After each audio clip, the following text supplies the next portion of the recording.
নমস্কার বন্ধুরা, welcome to ইউনিকন। তো বন্ধুরা, এই ভিডিওতে আমরা কথা বলবো কলকাতা নাইট রাইডার্স নিয়ে। কালকের একটা ভিডিওতে আলোচনা করেছিলাম সেন ওয়াটসন কোচ হয়ে আসার পর কোন কোন বিদেশি ব্যাটসম্যান দেশে টার্গেট করতে পারে। এখন উল্টো দিকে টিম সাউদিও বোলিং কোচ হয়েছে, সে কি টাইপের বিদেশি বোলারদের টার্গেট করতে পারে সেটা নিয়ে একটু আলোচনা করব। বাকি বিদেশি বোলারসদের লিস্ট নিয়ে তো একটা ভিডিও আগেই দিয়েছিলাম, সেখানে বেশিরভাগ নাম নিয়ে আলোচনা করার হয়ে গিয়েছে। তো খুব একটা নতুন কিছু হয়তো সেখানে পাবে না। তো সেখানে বিদেশি বোলারসদের পাশাপাশি আমরা ইন্ডিয়ান বোলার কারা কারা অপশনে অ্যাভেলেবেল থাকবে, যাদের জন্য কলকাতা নাইট রাইডার্স যেতে পারে, ডোমেস্টিক বোলার্স কারা কেকেআরের টার্গেট হতে পারে সেই নিয়ে একটু আলোচনা করব। যদিও কলকাতার কাছে বেশ কিছু ভালো ডোমেস্টিক বোলার আছে, বৈভব আরোরা আছে, হর্ষিত রানা আছে এবং উমরান মালিক আছে, তবে তাদের ব্যাকআপটাও কলকাতার দরকার।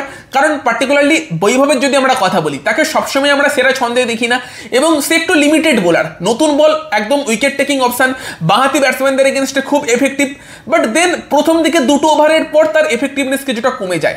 সেখানে যদি তার জায়গাতে আপগ্রেড কেকেআর করতে চায়, কে অপশন হতে পারে সেই নিয়ে আমরা একটু আলোচনা করব। তারই পাশাপাশি কিন্তু হর্ষিত রানার বিকল্প কে হতে পারে সেই নিয়ে আমরা একটু কথা বলবো। তো অনেকগুলো কিন্তু ভালো কোয়ালিটির ডোমেস্টিক বোলারও এই অপশনে অ্যাভেলেবেল থাকবে, সেরকমই কিছু নাম নিয়ে আলোচনা করব যেগুলোকে স্কাউট করেছে। প্রথম যে নামটা নিয়ে আলোচনা করব সেই নামটা হচ্ছে মানি গাড়েওয়াল, যে কিন্তু দিল্লি প্রিমিয়ার লিগের এই বছরের হাইয়েস্ট উইকেট টেকার ছিল। 25 বছর বয়স, ডানহাতি ফাস্ট বোলার এবং তার গতি আছে 140-142, সেই গতিতে হাইয়েস্ট বল করতে পারে এবং তারই পাশাপাশি নতুন বল সুইং করাতে পারে, দুই দিকেই সুইং করাতে পারে, ইন সুইং আউট সুইং দুটোই তার হাতে আছে, এফেক্টিভ সুইং করে এবং তার পাশাপাশি ইয়র্কারও করতে পারে, চেঞ্জ অফ পেসও আছে। ফলে কিন্তু সে শুধুমাত্র নতুন বলে এফেক্টিভ তা নয়, ডেথেও বল করতে পারে এবং দারুণ একটা বিকল্প কিন্তু হতে পারে কলকাতা নাইট রাইডার্সের জন্য। পার্টিকুলারলি বৈভব আরোরার কিন্তু একটা বিকল্প হতে পারে মানি গাড়েওয়াল, যদিও তার উপর কিন্তু আরও আইপিএল টিমের ইন্টারেস্ট থাকবে এবং তার কিন্তু প্রাইস ভালোই বাড়তে পারে। কারণ দিল্লি প্রিমিয়ার লিগের টপ উইকেট টেকার, মুখের কথা না, যেখানে প্রিন্স যাদব, হর্ষিত রানা সেই টাইপের কিন্তু যারা মানে আইপিএল অলরেডি খেলেছে, তাদের থেকেও বেটার বোলিং কিন্তু সে করেছিল দিল্লি প্রিমিয়ার লিগে। তো এই লিস্টের প্রথম নাম মানি গাড়েওয়াল, যে কিন্তু অবভিয়াসলি কলকাতা নাইট রাইডার্স বা আদার্স যে সমস্ত টিম যারা একজন সুইং বোলার খুঁজছে, যেমন হায়দ্রাবাদ হতে পারে বা তুমি দিল্লির কথাও বলতে পারো, তাদের জন্য একটা দারুণ অপশন হতে পারে। সেকেন্ড যার কথা বলবো, নমন তিওয়ারি, ইউপির বোলার, বাঁহাতি সুইং বোলার, সেও কিন্তু প্রায় 140-এর কাছাকাছি গতিতে বল করতে পারে, ইন সুইং আউট সুইং দুটোই আছে, প্রপার একজন সুইং বোলার এবং 20 বছর বয়স, দারুণ তার একটা ফিউচার আছে দেখে মনে হচ্ছে। সেই জায়গাতে কিন্তু নমন তিওয়ারিও যেই টিমগুলো আইপিএল টিমগুলো একজন তোমার ইয়ং ফাস্ট বোলার সুইং করাতে পারে সেই টাইপের একটা অপশন খুঁজছে, নমন তিওয়ারিও কিন্তু একটা দুরন্ত অপশন হতে পারে। পার্টিকুলারলি আরোরার বিকল্প হিসেবে কিন্তু কেকেআর তাকে টার্গেট করতে পারে। লেফট আর্ম অপশন একটা সুইং বোলার, ভালো অপশন কিন্তু কলকাতার জন্য হতে পারে। তো নমন তিওয়ারির দিকেও কিন্তু নজর রাখতে হবে। থার্ড সুইং বোলার হিসেবে যার নাম বলবো, বর্তমানে অনেকেই হয়তো নামটা শুনছো, আকিব নবী, 29 বছর বয়সী, জম্মু অ্যান্ড কাশ্মীরের কিন্তু ফাস্ট বোলার, রঞ্জিতের দারুণ করছে এবং এতটাই ভালো করছে যে তাকে খুব তাড়াতাড়ি আমরা ভারতের টেস্ট দলে দেখতে পেতে পারি। দারুণ বোলিং করছে এবং যতটা ভালো বোলিং সে রেড বলে করছে, ততটা হোয়াইট বলে কন্টিনিউ করতে পারবে কিনা সেই নিয়ে একটা সন্দেহ থাকতে পারে। বাট স্কিল সেট অবশ্যই কিন্তু আকিব নবীর আছে, কিছুটা ব্যাট হাতেও কন্ট্রিবিউট করতে পারে। তো সেখানে কিন্তু আকিব নবীও বিভিন্ন টিমের জন্য অপশান হতে পারে, যেই সমস্ত টিমগুলো একজন সুইং বোলার খুঁজছে। দেন 4 নম্বরে যার নাম বলবো, সে পরিচিত নাম, কলকাতা একটা সময় তাকে তোমার মেগা অপশানে নিয়েও ছিল একটা বড় টাকা খরচা করে, শিবম মাভি। শিবম মাভি কিন্তু আবার কামব্যাক করেছে, ইউপি টি20 লিগের হাইয়েস্ট উইকেট টেকার ছিল। শিবম মাভির মধ্যে নতুন বলটা সুইং করিয়ে দেওয়ার যেমন ক্ষমতা আছে, সেরকমই মিডিলে কিন্তু কিছুটা হিট দ্য ডেক বোলিং করতে পারে। উইকেট টেকিং ফর্মটা আর কি সে খুঁজে পেয়েছে, তার পাশাপাশি ব্যাট হাতে ভীষণ ইম্প্রুভ করে গেছে।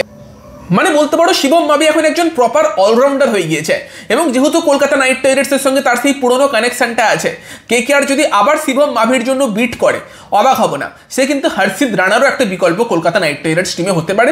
ইনকেস কোনো কারণে হর্ষিত যদি অ্যাভেলেবেল না থাকে, শিবম মাভি কিন্তু গুড এনাফ অপশন বর্তমান সময়ে দাঁড়িয়ে তাকে রিপ্লেস করার জন্য। যে নামটা বলবো, সিমরজিৎ সিং, আরও একজন বোলার যাকে আমরা অলরেডি চেন্নাই সুপার কিংস বা সানরাইজার্স হায়দ্রাবাদের হয়ে খেলতে দেখেছি। হায়দ্রাবাদ থেকে ছেড়ে দেওয়াতে আমি একটু অবাক হয়েছি, আমি ভেবেছিলাম হয়তো হায়দ্রাবাদ তাকে রিটেন করবে, বাট সিমরজিৎ সিং এর মধ্যেও কিন্তু সেই এবিলিটি আছে, নতুন বল সুইং করিয়ে দিতে পারে, তোমার হার্ড লেন্থ বোলিং করতে পারে, উইকেট টেকিং এবিলিটি আছে। আইপিএলে হয়তো এখন অব্দি একটু এক্সপেন্সিভ গিয়েছে, বাট এই 27 বছর বয়সে কিন্তু ফাস্ট বোলার, দিল্লি প্রিমিয়ার লিগের সেকেন্ড হাইয়েস্ট উইকেট টেকার ছিল মানি গাড়ওয়াল এবং সে কিন্তু একই সংখ্যক উইকেট নিয়েছিল। মানে সেও কিন্তু বলতে পারি আমরা যুগ্ম highest wicket taker Delhi premier লিগে ছিল। তো সেখানে কিন্তু সিমরজিৎ সিংও কিন্তু কলকাতা নাইট রাইডার্স বা আদার্স টিমের জন্য অপশন হতে পারে। মেবি হায়দ্রাবাদ তার জন্য যাবে না, যেহেতু তাকে রিলিজ করে দিয়েছে। তো কেকেআর কিন্তু দেখতে পারে। সিমরজিৎ সিংও কিন্তু কলকাতার জন্য বৈভব আরোরা বলো, হর্ষিত রানা বলো, দুজনেরই কিন্তু একটা বিকল্প অপশন হতে পারে। বাকি আরো একজন বোলার যে কলকাতার জন্য ভালো অপশন হতে পারে, মঙ্গেশ যাদব। মধ্যপ্রদেশে খেলেছে, মধ্যপ্রদেশ টি-20 লিগের হাইয়েস্ট উইকেট টেকার ছিল, ভালো বোলিং করছে, বাঁহাতি বোলার, নতুন বল সুইং করিয়ে দিচ্ছে, ডেথে ইয়র্কার করছে, ব্যাটাতেও এবিলিটি আছে। মঙ্গেশ যাদবও কিন্তু বেশ কিছু আইপিএল টিমের কিন্তু টার্গেট লিস্টে থাকবে, ভালো বোলার কিন্তু মঙ্গেশ যাদব। বাকি কিন্তু আরো বেশ কিছু ভারতীয় বোলার্সের মধ্যে আকাশ মাধওয়াল, তার নাম নিয়ে আমরা আগেই আলোচনা করেছি, ডেথে একটা অপশন হতে পারে, ভালো বোলার, সেই নিয়ে সন্দেহ নেই। মিডল ওভারেও ভালো বল করতে পারে। আকাশদীপ আছে, ভারতের টেস্ট টিমের এখন নিয়মিত সদস্য, এবং তারই সঙ্গে তাকে লখনৌ রিলিজ করেছে, প্রাইসটা একটু হাই ছিল বলে। ইডেনের কন্ডিশন ভালো করেছে, নতুন বল সুইং করিয়ে দেয়, মিডল ওভারে বল করতে পারে। হ্যাঁ, কিছু কিছু সময় একটু এক্সপেন্সিভ যায়, টি-20-র জন্য আদর্শ অপশন কিনে একটা প্রশ্ন উঠতেই পারে, বাট ডেফিনেটলি কিন্তু ব্যাকআপ হিসেবে গুড এনাফ অপশন কিন্তু আকাশদীপ সিংও হতে পারে। তো এই কিছু ডোমেস্টিক প্লেয়ার আছে যাদের দিকে কিন্তু কলকাতা নাইট রাইডার্সের মতো ফ্র্যাঞ্চাইজি নজর রাখতে পারে।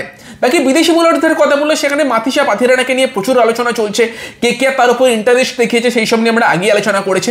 তবে পার্টিকুলারলি আমার মনে হয় পাথিরানার দাম যদি 10 কোটির উপরে চলে যায়, কলকাতার হয়তো যাওয়ার দরকার নেই। তার থেকে কিছু ডোমেস্টিক প্লেয়ারদের পেছনে কলকাতা টাকা খরচা করতে পারে, যেগুলো হয়তো কেকেআরের জন্য বেশি এফেক্টিভ হবে।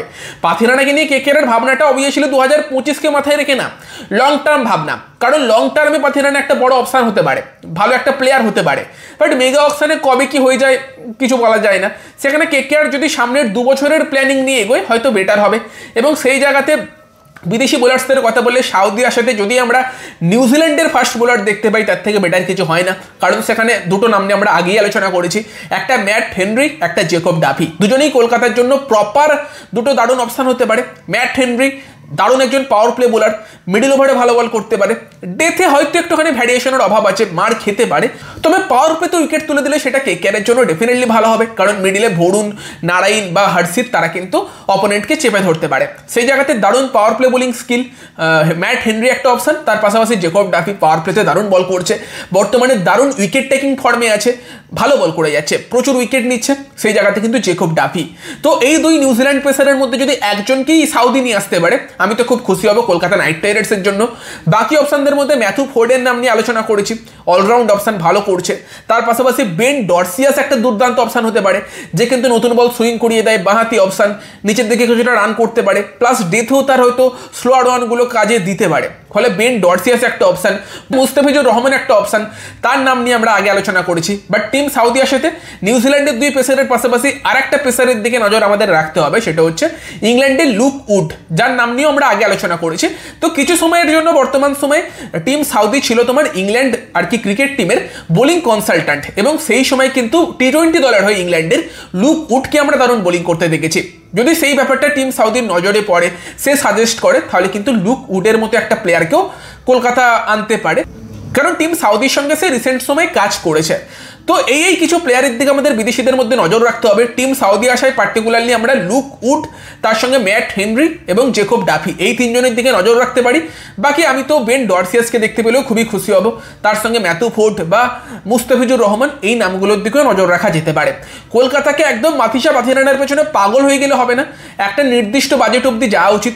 পাথিরানার জন্য গেলেও এদের মধ্যে থেকে একজনকে লাগবে, কারণ পাথিরানা এই বছর, সামনের বছর কিরকম বোলিং করবে কেউ জানে না, খুব একটা ভালো ছন্দে বর্তমানে নেই, সেখানে ব্যাকআপ থেকে দিতেই হবে, সেখানে এই অপশানগুলো আছে। আর বাকি ডোমেস্টিক যে নামগুলো নিয়ে আলোচনা করলাম, সেখান থেকে যদি কেকেআর একজন বা দুজনকে নিয়ে আসতে পারে, সেটা কেকেআরের জন্য দারুণ হবে। পার্টিকুলারলি মানি গাড়েওয়াল বা তোমার নমন তেওয়ারির মধ্যে যদি একজনকে দেখতে পাই, আর শিবম মাবি অথবা সিমরজিৎ সিং টাইপের কাউকে একটা দেখতে পাই কেকেআরে, আমি তো খুশি হব, কারণ সেখানে কিন্তু আরোরা বা হর্ষিতের প্রপার ব্যাকআপ অপশান কেকেআর পেয়ে যাবে। কারণ উমরানের ব্যাপারটাও আমরা শিওর না, অনেকদিন ক্রিকেট খেলার বাইরে আছে, তার গতি, তার এবিলিটির জন্য কেকেআর তাকে রিটেন করে রেখেছে, বাট কতটা ভালো ছন্দে সে কামব্যাক করবে সেই নিয়ে তো প্রশ্ন সবসময় থাকবে। বাকি তোমরা তোমাদের মতামত জানিও। ভিডিওটা ভালো লাগলে ভিডিওটাকে লাইক করে দিও, শেয়ার করে দিও, আমাদের চ্যানেলে প্রথমবার এলে আমাদের চ্যানেলটিকে সাবস্ক্রাইব করে তার পাশের বেল আইকনটাকে অন করে দিও। তো চলো গাইস, এই ভিডিওতে এই পর্যন্তই, বাই বাই।